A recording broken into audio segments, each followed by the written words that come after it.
how do you reduce your stress? Now, I got a really cool mental exercise for you to do that. And if you're thinking about doing this exercise and that's causing you stress just because you got so many other things going on in your life, then you might want to just budget some time to do this later and definitely try to figure out a way to do this exercise. All right, what you're going to do is graph your stress on a just a scale of being high and low, and kind of just set where your bar is, and just kind of set another graph, a line that you want to reach to reduce your stress. Now, what we're going to call this is stress bubbles, right? So all your major stresses in life are going to be called a stress bubble, and that's going to raise your bar up on the higher end of your stress.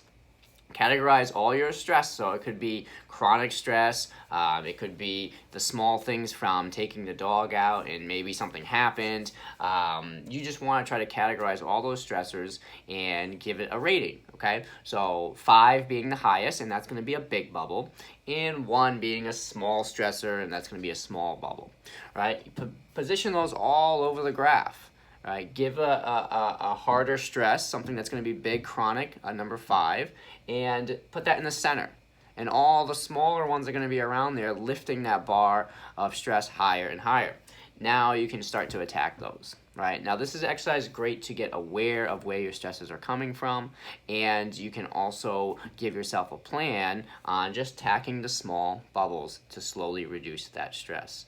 Right? If you're trying to go right for that big one, an all or nothing type of person, that might take a lot longer than you think to actually reduce that stress. Meanwhile, your stress is still high. So go for the smaller bubbles, and when you are ready to take on that bigger bubble, you can break those down into smaller objectives to slowly chop away at bringing that bar down. All right, so try that exercise out. If you have any questions, let me know. Good luck.